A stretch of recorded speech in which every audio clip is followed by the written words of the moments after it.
So one of the things I thought I'd show you is how I've been sharpening my tools. So I've been using this medium-sized hatchet quite a bit because it's just good for the smaller branches.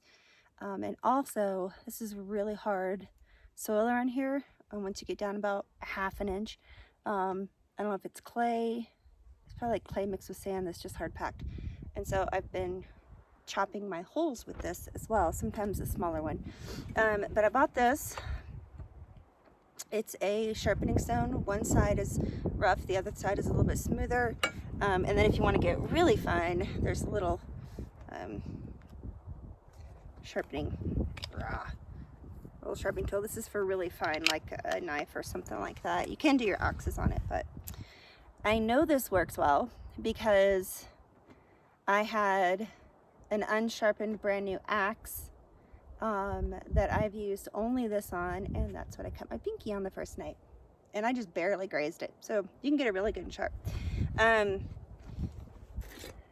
little bit of my drinking water, and I use a lot of water up here, so if you go high altitude dry, make sure you take a lot of water, a lot. And when you think you probably have too much, get some more. I'm going through a lot of water. I'm probably gonna have to go back into town on Wednesday. I'm trying to put it halfway through. I have enough to last till Wednesday, and I've already gotten extra water when I went to the store the other day. But I also need some more ice. That's why I'm kind of waiting till Wednesday, probably halfway through, to keep, I've got some cream because I am glamping in a sense, and for my coffee, and also some butter. Last night I took my,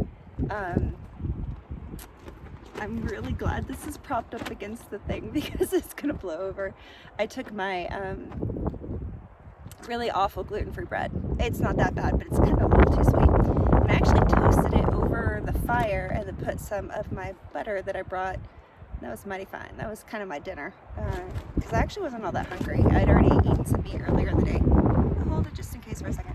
And as you can see, I've been hanging up my clothes underneath this. It's perfect. It's so dry that, like, I have socks hanging up there. Yeah, they're all still there. I have socks hanging up that I washed out this morning.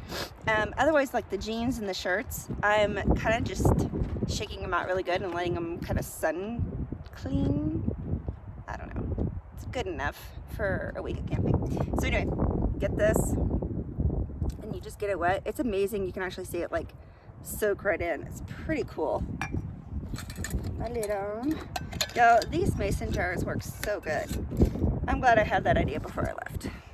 Always a good excuse to get more mason jars. And then what you do is you just make sure you've got a really good hold on it, and you do circle movement. So right now it's kind of dull, and I'll just keep doing this up and down, and you can change, you know, the angle you want. I don't think I have the angle right on my axe yet because it's supposed to be 15 to 20 degrees and then up to 30 degrees, so it kind of splits really well, and I haven't quite got that yet, but it still cuts. So anyway, do this. I would definitely recommend bringing this with you whenever you go. It's easily packed, but it is rough. So I actually ended up getting, it came in a little box. I can't get a hold of everything. It came in a little box, and I just packed that with me, and it's nice. So anyway, grind away.